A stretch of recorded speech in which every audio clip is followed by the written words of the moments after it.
जय हिंद दोस्तों। आज हम बिहार सर्वे की जो प्रक्रिया चल रही है, इसमें तीनों फॉर्म को कैसे भरेंगे, हम कानूनगो सर से सीखेंगे और समझेंगे। इस फॉर्म को भरने में कोई भी परेशानी आपको नहीं आएगी अगर ये वीडियो पूरा देखते हैं तो। इस वीडियो को पूरा बारीकी से देखिएगा और इस वीडियो को देखने के बाद आपको अगर वीडियो अच्छा लगे तो लाइक, सब्सक्राइब और कमेंट करना ना भूलिएगा। जय हिंद।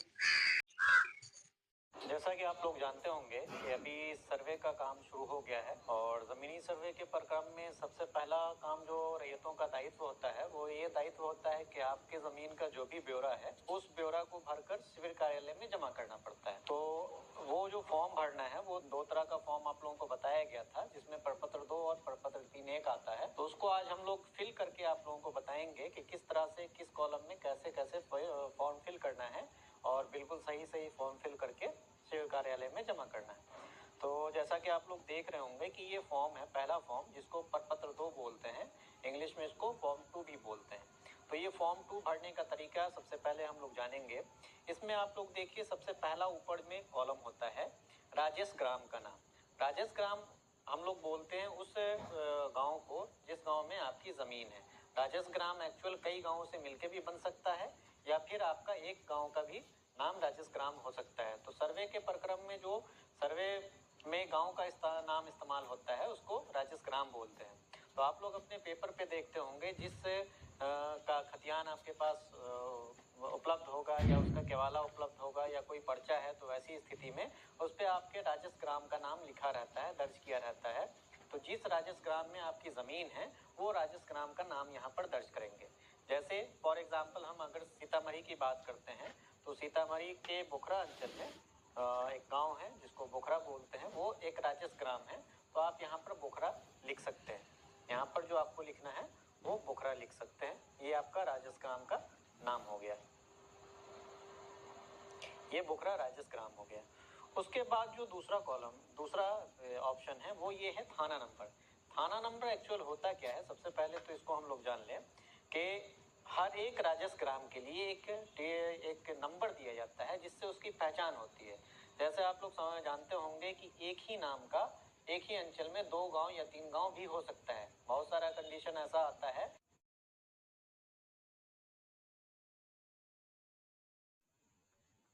एक ही नाम का 2 गांव 3 गांव होता है। तो वैसी स्थिति में किस गांव की बात हो रही है ये पता नहीं चलेगी। तो वैसी स्थिति में क्या की जाती है कि हर एक राजेश ग्राम के लिए एक यूनिक नंबर दिया जाता है जिसको राजस्व थाना संख्या बोलते हैं या रेवेन्यू थाना संख्या बोलते हैं। तो ये थाना नंबर जो है वो उसको दर्शाता है कि किस गांव की बात हो रही है। तो जैसे आप बोखरा राजेश ग्राम की बात करेंगे तो इसका थाना नंबर 219 है, तो आप यहाँ पर 219 दर्ज कर दीजिए। तो हर राजेश ग्राम के लिए एक उसका राजेश थाना नंबर होता है, वो जो भी राजेश थाना नंबर है आपका वो यहाँ पर लिख देंगे आप लोग। उसका अगला ऑप्शन है हल्का नंबर। ये हल्का नंबर पूर्व में इस्तेमाल किया जाता था, अभी आप लोग देखते होंगे कि जामबंदी वगैरह में इसका इस्तेमाल होता है, लेकिन सर्वे में इसका इस्तेमाल नहीं करना है। तो ये खाली कॉलम रहेगा, इसको आप लोग को फिल नहीं करना है। अगला ऑप्शन है पुलिस थाना। ये पुलिस थाना आपका जो गांव है, आपका जो अंचल है, उसका पुलिस थाना क्या है, वो पुलिस थाना जहाँ पर केस मुकदमा वगैरह होता है या फिर थाना से रिलेटेड जो भी वर्क होता है वो वहाँ पर होता है। तो वो थाना का नाम यहाँ पर दर्ज करेंगे। जैसे बोखरा राजेश ग्राम के लिए हम लोग थाना जो है वो बोखरा है, तो बोखरा थाना एक्चुअल में वहाँ पर है, तो इसमें बोखरा थाना लिख देंगे। ये थाना नंबर आपका पुलिस थाना हो गया। उसके बाद अंचल है, आपके अंचल का नाम क्या है वो यहाँ पर दर्ज करेंगे। तो बोखरा अंचल खुद एक अंचल का नाम है, तो यहाँ पर आप बोखरा लिख सकते हैं। उसके बाद है जिला। तो जिला, जिस जिला के लिए आप फॉर्म भर रहे हैं वो जमीन जिस जिला में पड़ रही है उस जिला का नाम लिखना है। तो अभी हम वर्तमान में सीतामढ़ी की बात कर रहे हैं तो ये सीतामढ़ी यहाँ पर दर्ज होगा। ऐसे ही आपकी जमीन जिस जिला में होगी उस जिला का नाम यहाँ पे दर्ज करेंगे। अब ये डिटेल भरने के बाद नीचे आप लोग देखिए कि 11 कॉलम का एक टेबुलर कॉलम बना हुआ है। हर कॉलम में अलग अलग डिटेल भरना है। सबसे पहले आप लोग देखेंगे पहला कॉलम। पहला कॉलम में आप लोग देखिए कि लिखा हुआ है रैयत का नाम, सैनिक सरदार का नाम एवं अंश अगर कोई हो तो, एवं पिता का नाम। इसमें आप लोगों को रैयत का नाम, रैयत उस आदमी को बोलते हैं, उस व्यक्ति को बोलते हैं जो भूमि धारित करता हो, जो भूमि का जोत बोध कर रहा है, उस आदमी का नाम यहाँ पर दर्ज करना है। लेकिन इसमें एक चीज ध्यान रखनी है कि यहाँ पर जो रैयत का नाम दर्ज होगा ये आपके जो खतियान या केवाला पे नाम दर्ज है वो नाम दर्ज नहीं होगा, जो वर्तमान में उसको जोत बोल रहे होंगे। जैसे आप लोग अभी खतियान में देखते होंगे तो आपके बाबा का नाम या पिताजी का नाम है और इनका देहांत हो गया, उनकी मृत्यु हो गई है। तो वैसी स्थिति में अभी उनके जीवित वंशज जो जमीन को जोत बोल रहे हैं, जो हिस्सेदारी में मिली हुई है उनको, उस आदमी का नाम, उस किसान का नाम यहाँ पर दर्ज किया जाएगा। रैयत के केस में ये भी होता है कि कोई रैयत एक आदमी भी हो सकता है और संयुक्त रैयत भी हो सकता है। जैसे आप फॉर एग्जाम्पल मैं बता दूं आपको कि आपके पिताजी की जमीन थी और पिताजी के 4 पुत्र हैं। तो अगर 4 पुत्र मिलाकर किसी जमीन को जोत रहे हैं, किसी जमीन पर उनका संयुक्त दखल कब्जा है, तो वैसी स्थिति में चारों भाइयों का नाम यहाँ पर दर्ज किया जाएगा। चारों भाई लेकिन एक केस ऐसा बनता है कि चारों भाइयों के बीच में बंटवारा हो चुका है और बंटवारा के अनुसार सब लोग अपना अपना जोधपुर कर रहे हैं, जोताबाद कर रहे हैं। तो ऐसी स्थिति में यहाँ पे जिनके हिस्से में जमीन दो पड़ेगी वो लोग अपना अपना फॉर्म अलग अलग भरेंगे और जो एक रैयत है, एक भाई है, उसका नाम यहाँ पर दर्ज होगा। तो संयुक्त रैयत के केस में सारे लोगों का नाम दर्ज होगा और एकल रैयत के केस में सिर्फ एक आदमी का नाम दर्ज होगा और उसके नीचे आपके पिता का नाम जो भी है वो यहाँ पर दर्ज करेंगे। जैसे हम लोग ये फॉर एग्जाम्पल मान लेते हैं कि एक राम नाम का रैयत है जो किसान है, ये जमीन को जोत कर रहा हो, तो यहाँ पर नाम लिखेंगे और इसके नीचे में उसके पिता का नाम लिख देंगे। पिता, अगर उनके पिता का नाम मान लेते हैं कि श्याम है तो पिता श्याम यहाँ पर लिख देंगे। ये चीज हो गई। तो इसमें आपको रैयत का नाम लिखना है और उसके नीचे उनके पिता का नाम लिखना है। ये पहले कॉलम की बात होगी। दूसरे कॉलम में आता है अस्थायी पता। अस्थायी पता का मतलब ऐसा जगह जहाँ पर आप घर बनाकर परमानेंटली तौर पर रह रहे हो। ऐसा भी हो सकता है कि आपकी जमीन 2 गांव 3 गांव में होगी, लेकिन आपका जो घर होगा वो एक ही जगह होगा। तो जिस गांव के लिए आप फॉर्म भर रहे हैं वो राजस्थान का नाम ऊपर भी लिखेंगे, लेकिन आपका अस्थायी पता हर फॉर्म में सेम रहेगा जहाँ पर आप रहते हैं, जिस गाँव में वर्तमान में रह रहे हैं। तो ये अस्थायी पता जो है ये आप लोग अपने अपने गाँव का नाम, जिस गाँव में आप लोग रह रहे हैं वो गाँव का नाम लिखिए। मोहल्ला अगर है तो कुछ मोहल्ला लिख दीजिए, अंचला लिख दीजिए और जिला लिख दीजिए। तो ये अस्थायी पता भी ये सारा डिटेल लिखना है। जैसे आपका गाँव मान लेते हैं, एक गाँव है बोखरा, तो बोखरा यहाँ पे लिख दीजिए। अंचल भी उसका बोखरा ही है तो यहाँ पे उसका नीचे में अंचल लिख दीजिए, अंचल बोखरा, और फिर नीचे जिला आपका सीतामढ़ी है तो यहाँ पर जिला सीतामढ़ी लिख दीजिए। तो ये आपका अस्थायी पता होगा। ये दूसरा कॉलम में आपको करना है। उसके बाद अगला कॉलम जो है ये भूमि से संबंधित जो भूमि आधारित करते हैं उसका पूर्ण रूप से ब्यौरा है। तो भूमि आधारित भूमि में ब्यौरा में सबसे पहला जो चीज आता है वो आता है खाता संख्या। खाता संख्या एक्चुअल में हम उस जमीन के दो रैयत होते हैं। एक रैयत को एक अकाउंट नंबर दिया जाता है जिसको खाता संख्या बोलते हैं। उस रैयत का उस अकाउंट के अंदर जो भी खेत है, मान लेते हैं 5 खेत है, 5 प्लॉट है, वो 5 प्लॉट का डिटेल रहता है। जैसे आप लोग बैंक में जाते होंगे तो बैंक में देखते होंगे एक अकाउंट नंबर है और अकाउंट नंबर के अंदर जितना भी आपका ट्रांजेक्शन होता है, जो भी पैसा का आदान प्रदान होता है, पैसा डालते हैं या निकासी करते हैं, तो उसका सारा डिटेल रहता है उस अकाउंट नंबर के अंदर में। वैसे ही जमीन के मामले में एक अकाउंट नंबर होता है, एक खाता संख्या होता है, उसके अंदर सारे जमीन का ब्यौरा दर्ज किया जाता है। तो ये खाता संख्या जो है वो आपके पेपर पे दर्ज होगा, आपके खतियान पे दर्ज हो सकता है, आपके हवाला पे दर्ज हो सकता है, या आपके पास अगर कोई पर्चा है तो उसमें दर्ज होगा। तो वहां से देख के आप खाता संख्या लिखेंगे। मान लेते हैं कि एक पेपर है, पेपर पे आपका 120 खाता संख्या लिखा हुआ है, तो यहाँ पर 120 खाता संख्या लिखिए। उसका अगला कॉलम आता है खेसरा संख्या। खेसरा संख्या एक्चुअली प्लॉट संख्या को बोलते हैं। जो आपका खेत है, जो आपकी जमीन है, उसका कौन सा नंबर है, उसे जमीन की पहचान के लिए एक नंबर दी जाती है। उस नंबर से उसकी पहचान होती है कि कौन सा खेत आपका है। तो वो सारा आपके पेपर पे पहले से दर्ज रहता है। खतियान अगर आपके पास है या केवाला है या कोई पर्चा है तो वो सारा डिटेल उस पर दर्ज रहता है। वहां से आप खेसरा नंबर देख के यहाँ पर दर्ज कर सकते हैं। फॉर एग्जाम्पल खेसरा नंबर 416 लिखा हुआ है तो यहाँ पर 416 दर्ज कर दीजिए। ऐसी स्थिति में आपको क्या करेंगे कि अगर एक व्यक्ति के पास अलग अलग तरह की जमीन है, अलग अलग खाते की जमीन है, तो अलग अलग खाता अलग से दर्ज करेंगे और उसका खेसरा नंबर अलग अलग दर्ज करेंगे। ऐसा भी कंडीशन हो सकता है कि एक ही खाते में आप लोगों की कई प्लॉट हो, कई खेसरा आपके पास हो। तो जैसे अभी मैंने लिखा खाता संख्या 120 और प्लॉट नंबर 416। फिर अगर 120 खाते की जमीन और कोई प्लॉट आपके पास है तो यहाँ पर फिर से लिख दिए खाता संख्या 120 इसके नीचे, और प्लॉट नंबर अगर 520 है तो यहाँ पर 520 लिख दीजिए। तो जितनी भी जमीन आपके पास है उसका खाता और खेसरा क्या है वो डिटेल अलग अलग आप इस कॉलम में, दोनों कॉलम में भर सकते हैं। उसके बाद अगला कॉलम है रकबा। रकबा का मतलब होता है एरिया। एरिया ये हुआ कि जमीन आपकी कितनी है। गाँव घर में आप लोग देखते होंगे कि जो मेजरमेंट चलता है वो कट्ठा, धूल, फुटी वगैरह में चलता है। तो वो चीज यहाँ पर नहीं लिखना है। आपका जो भी सरकारी दस्तावेज है उस सरकारी दस्तावेज में आप लोग देखते होंगे कि रकबा एकड़ और डिसमिल में दर्ज किया जाता है। आप लोग केवाला करवाते होंगे या फिर आपका जो पुराना खतियान है वो सारे खतियान वगैरह पे आप लोग देखते होंगे रकबा जो है वो एकड़ और डिसमिल में दर्ज है। तो आपकी जो भी जमीन उसका रकबा कितना है, उसका एरिया कितना है, वो आपके पेपर के अनुसार देख के यहाँ पे दर्ज कर देना है। फॉर एग्जाम्पल 416 खेसरा नंबर जो है उसका खतियान में 4 डिसमिल रकबा लिखा हुआ है तो आप यहाँ पर 4 डिसमिल लिख दीजिए। ये 4 डिसमिल लिखा जाएगा। उसी तरह 520 खेसरा जो है इसका 16 डिसमिल मान लेते हैं तो 16 डिसमिल यहाँ पर आप लिख दीजिए। तो अलग अलग जो खेसरा है, अलग अलग जो प्लॉट है उसका रकबा यहाँ पर अलग अलग तरीके से दर्ज करना है। बहुत सारे केस में आप लोग देखते होंगे कि केवाला में 2 खेसरा 3 खेसरा मिलाकर एक साथ लिख दिया जाता है कुल रकबा। तो ऐसी स्थिति में आप लोगों को पता होगा कि किस खेसरा में कितना रकबा लिखाया गया है। वो चीज जानकारी हासिल कर लीजिए और जानकारी हासिल करके अलग अलग खेसरा का कौन कौन कितना कितना रकबा है वो सारा यहाँ पर अलग अलग आपको दर्ज करना है। इसमें आपको एकड़ और डिसमिल में जमीन दर्ज करना है। अगर जमीन एकड़ में आती है तो एकड़ पहले लिखिए और फिर डिसमिल बाद में लिखिए, और अगर सिर्फ डिसमिल में जमीन है तो वो सिर्फ आप डिसमिल में जमीन यहाँ पर दर्ज कर सकते हैं। उसके बाद देखिए अगला कॉलम है चौहद्दी। ये चौहद्दी के केस में आप लोगों को एक चीज मैं बताना चाहूंगा कि यहाँ पर जो चौहद्दी दर्ज होगी वो वर्तमान स्थिति के हिसाब से चौहद्दी दर्ज होगी।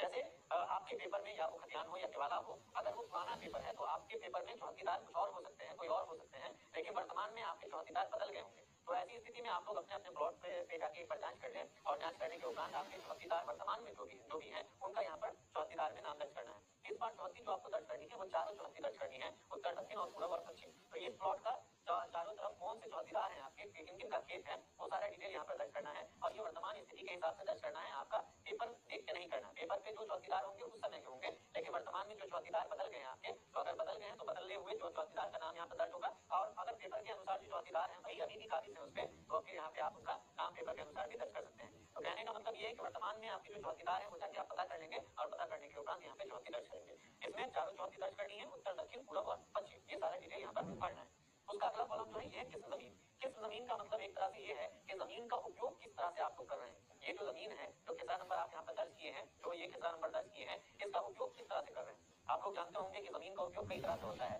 जैसे कुछ लोग किसी जमीन पे घर बना के रहते हैं, तो घर बना के अगर रह रहे हैं तो किस जमीन में आवासीय जमीन लिखाएगी, या उसको दूसरे शब्दों में हम लोग मकान में सहन भी दर्ज कर सकते हैं। तो किस जमीन में आप अगर घर वाला कंडीशन है तो यहाँ पर आवासीय लिख दीजिए, या अगर इसको दूसरे शब्दों में मकान में सहन भी हम लोग लिख सकते हैं। मकान में सहन भी इसको बोला जाता है। तो कोई आवासीय भूमि है तो उसको आवासीय भी लिख सकते हैं, या मकान में सहन भी लिख सकते हैं। उसके बाद आप लोग देखते होंगे कि किसी जमीन पर खेती होती है, तो अगर खेती वगैरह आप कर रहे हैं तो वो वैसी जमीन हम लोगों को कहलाती है कृषि भूमि। तो अगर खेती वाली जमीन है तो किस जमीन में आप लोग लिखिएगा कृषि भूमि, या कृषि वाली भूमि भी लिख सकते हैं।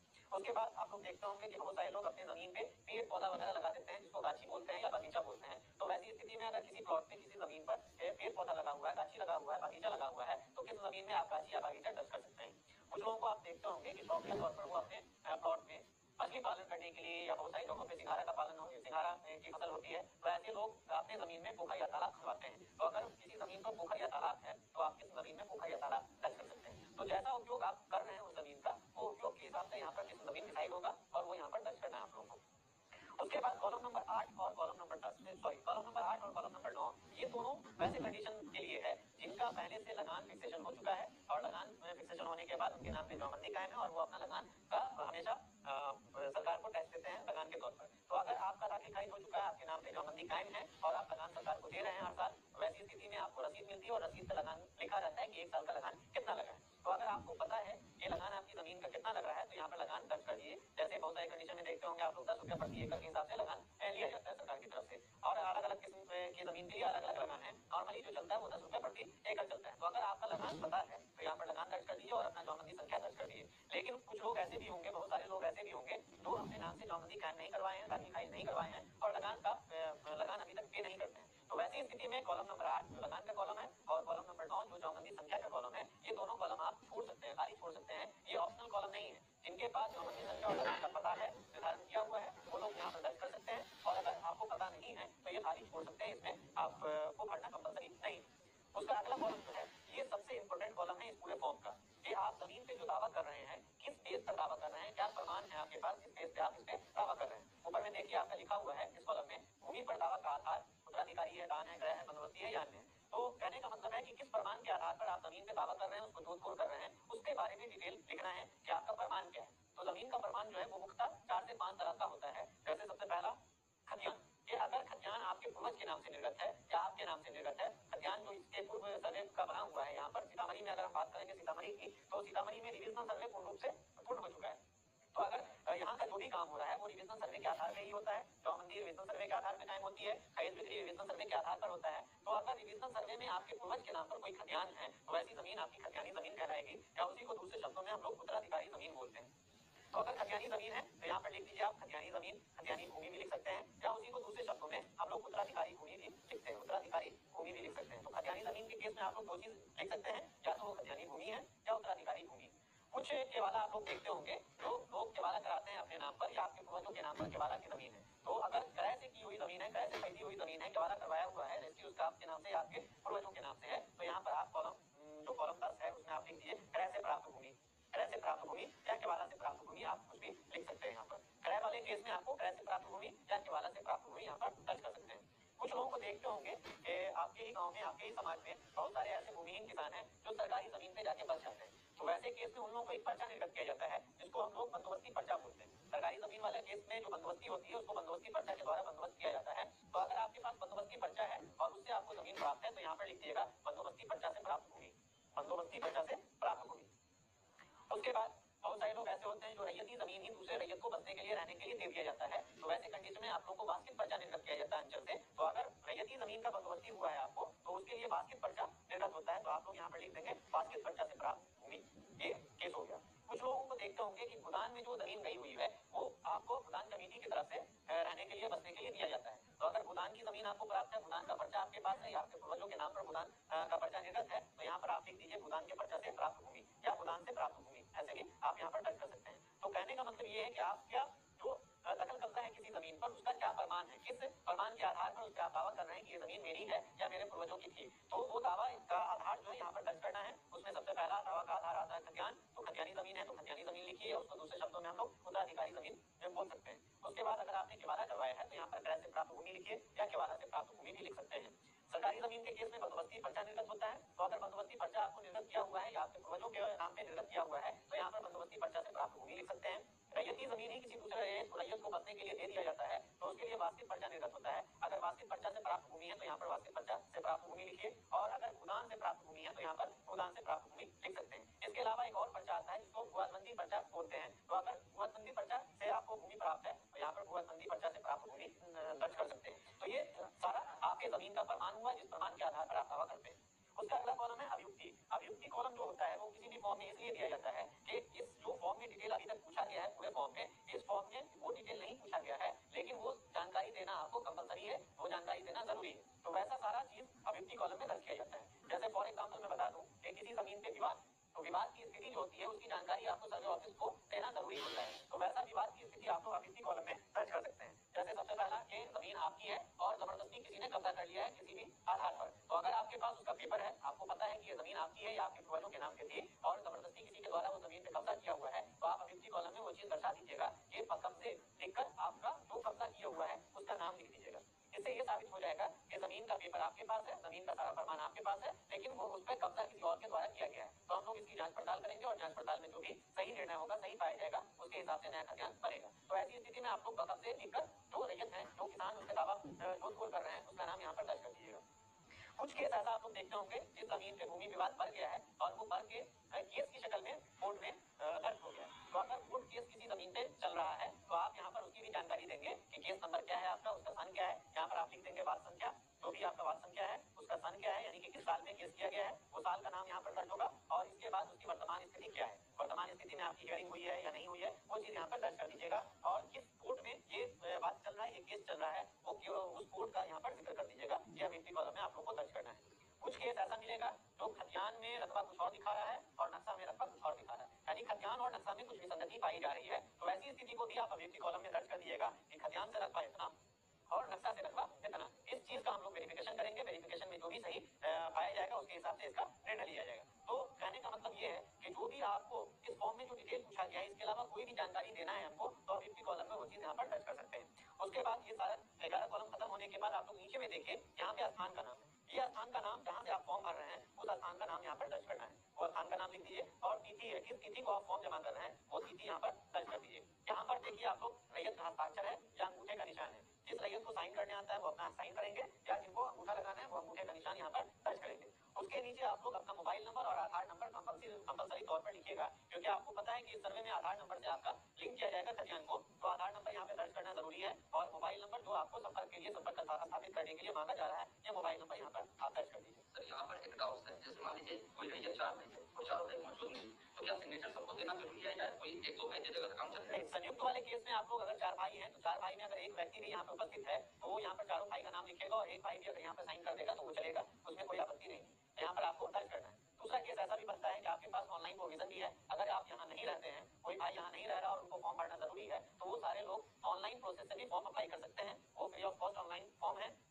विभाग के साइट पे चले जाइए, वहाँ पे DLRS गूगल पे आप चले जाइए, गूगल पे जाने के बाद DLRS बिहार सर्च कीजिएगा, सर्च करने के उपरांत एक होम पेज खुलेगा, होम पेज पे नीचे स्क्रॉल कीजिएगा तो एक ऑप्शन आएगा कि स्वघोषणा समर्पित करने हेतु प्रपत्र, स्वघोषणा समर्पित करने हेतु प्रपत्र ऑप्शन आएगा, उस पर क्लिक कीजिएगा, और क्लिक करने के बाद आपका रजिस्ट्रेशन मांगेगा, रजिस्ट्रेशन में आपका नाम, आपका मोबाइल नंबर और ये सब सारा डिटेल मांगेगा।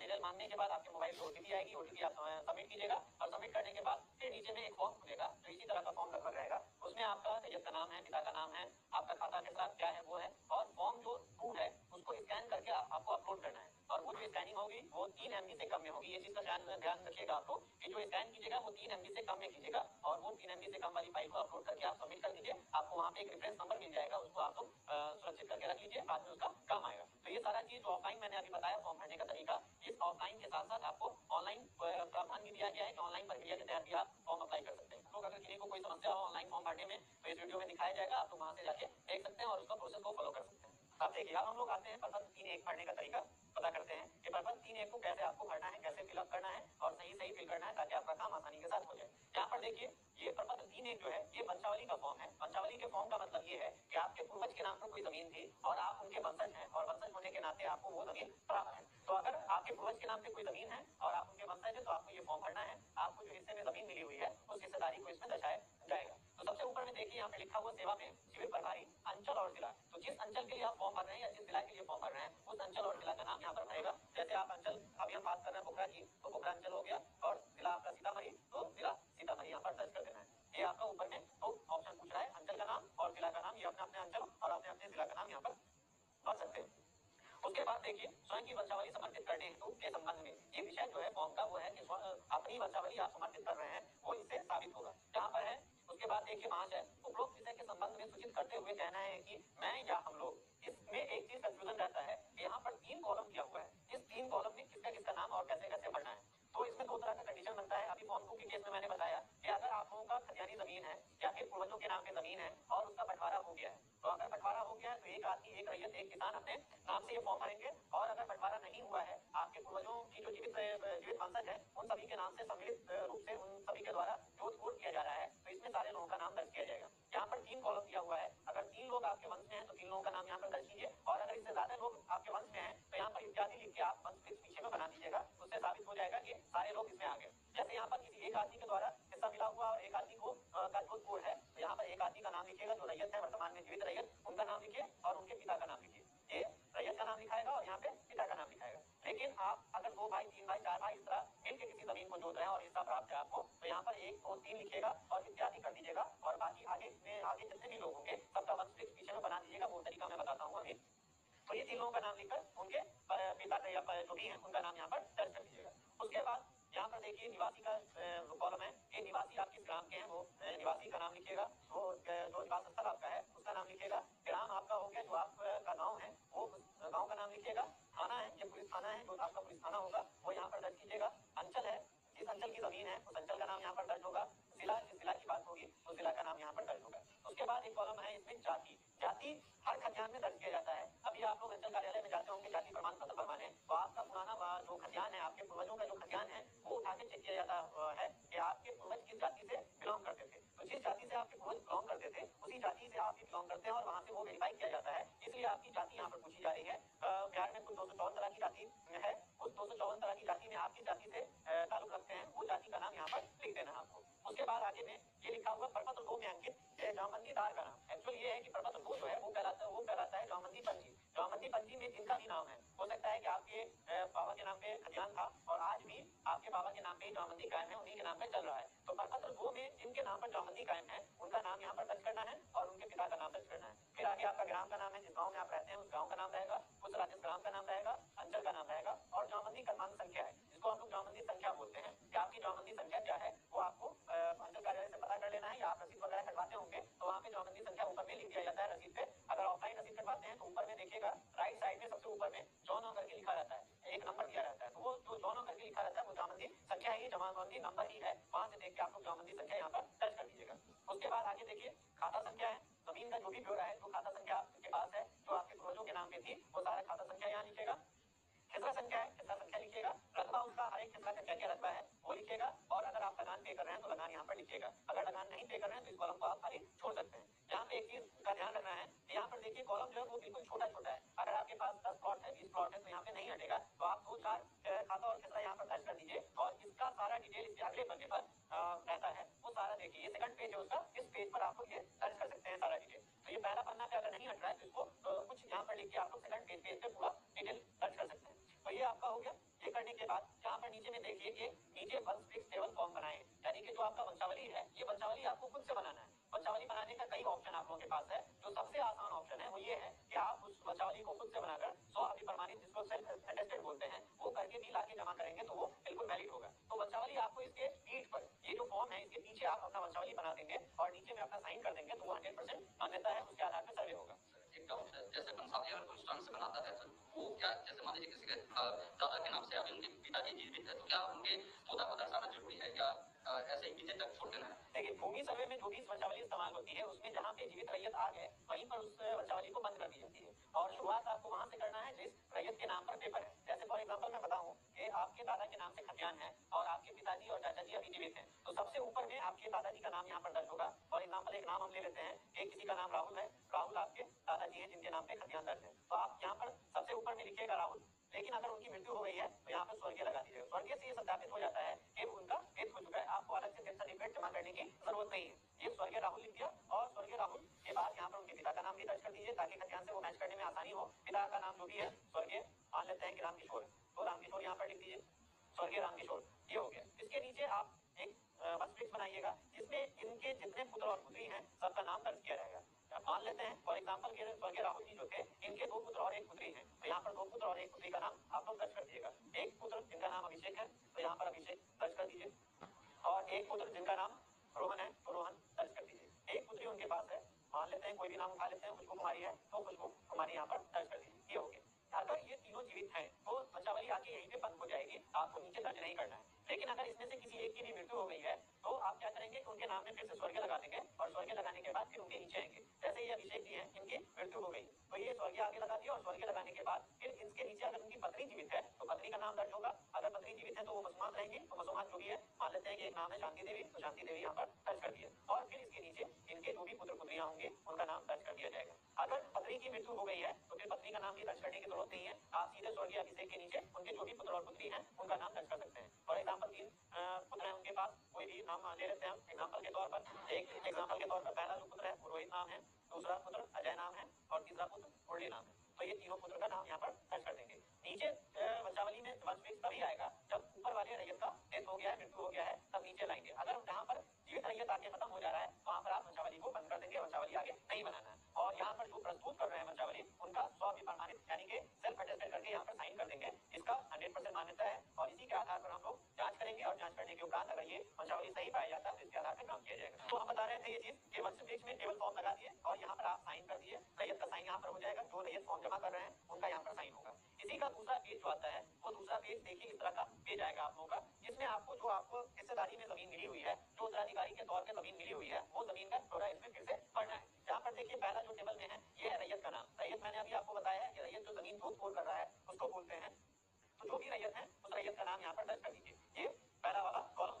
सेकंड कॉलम है पिता का नाम, तो इस रैयत के पिता का नाम क्या है वो यहाँ पर दर्ज करना है। पिता का नाम जो भी होगा वो आप यहाँ पर दर्ज कर दीजिएगा। उसके बाद है अस्थायी पता, आपका घर जहाँ भी हो, जिस परमानेंट एड्रेस की बात हो रही है वो परमानेंट एड्रेस यहाँ पर आप अपना दर्ज कर सकते हैं, अस्थायी पता यहाँ पर दर्ज कर सकते हैं जिस गाँव में आप रहते होंगे। उसके बाद आगे जो भूमि है उसका ब्यौरा दर्ज करना है। भूमि के ब्यौरा में आपका खाता संख्या, केसरा संख्या, रकबा और चौथी, ये जो प्रपत्र 2 में मैंने बताया है सेम प्रोसेस है कि आपके पेपर पे खाता संख्या दर्ज रहता है, वहां से देख के आप खाता संख्या लिख लेंगे। केसरा संख्या भी दर्ज रहता है, जो खेत का संख्या कहलाता है या प्लॉट नंबर बोल सकते हैं उसको, वो चीज यहाँ पर दर्ज कीजिए। उसका कितना रकबा है वो रकबा यहाँ पर दर्ज कीजिए और वर्तमान चौहद्दी, जो वर्तमान में आपके चौकीदार हैं उनका नाम यहाँ पर दर्ज होगा। उसके बाद जौबंदी संख्या, जिनके नाम पे जौबंदी कायम है और जौबंदी संख्या उनको पता है वो यहाँ पर जौबंदी संख्या दर्ज कर देंगे। अगर पता नहीं तो ये भी कॉलम खाली आप छोड़ सकते हैं, जौबंदी संख्या कंपलसरी नहीं।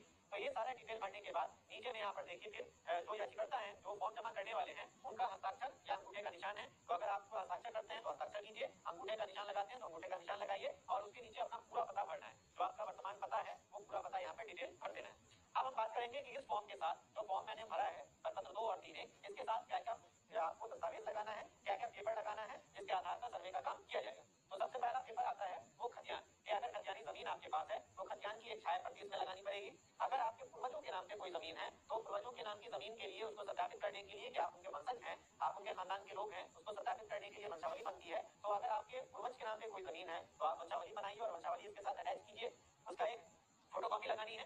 अगर आपके पास कोई केवाला है जो रजिस्ट्री डीड कहलाती है, अगर आपने कोई रजिस्ट्री करवाया है, केवाला करवाया है या आपके पूर्वजों ने केवाला करवाया है तो उस केवाला की छाया प्रति भी इसके साथ संलग्न करना है। हर एक रैयत के पास आधार कार्ड होता है, वो आधार कार्ड की कॉपी भी इसमें लगानी है। उसके बाद कुछ केस ऐसा बनता है कि जमीन पे केस चला और केस होने के उपरांत कोर्ट से कोई डिसीजन आया जिसको डिग्री कॉपी बोलते हैं, तो अगर कोर्ट का कोई आदेश है, कोई सक्षम न्यायालय का कोई भी आदेश है, कोई भी डिग्री है, तो वो डिग्री कॉपी इसमें लगा देनी है ताकि उससे साबित हो जाए कि उस कोर्ट का क्या आदेश दिया गया है। अगर आपका कोर्ट केस चल रहा है तो केस कॉपी इसके साथ लगा देनी है और केस कॉपी से ये चीज हो जाएगा कि उस जमीन पे विवाद है, उस जमीन पे केस चल रहा है, उस चीज को हम लोग अगले जो खतियान बनेगा उसमें दर्ज कर देंगे कि केस इस पे चल रहा है। वैसा एक ऐसा भी स्थिति बनता है कि बहुत सारे लोगों को देखते होंगे कि किसी के नाम पे जमीन है और उनकी कोई औलाद नहीं हुई, उनकी कोई संतान नहीं हुई, तो कोई ना कोई तो उसका वारिस होगा। तो वारिस से संबंधित अगर कोई आपके पास पेपर है, वारिस होने का कोई भी संबंध प्रमाण पत्र है, तो वो प्रमाण पत्र यहाँ पर आपको लगानी पड़ेगी, अटैचमेंट इसमें करना पड़ेगा। तो ये सारा प्रोसेस था प्रपत्र 2 और 3 पढ़ने का। उम्मीद करते हैं आप लोग करते होंगे।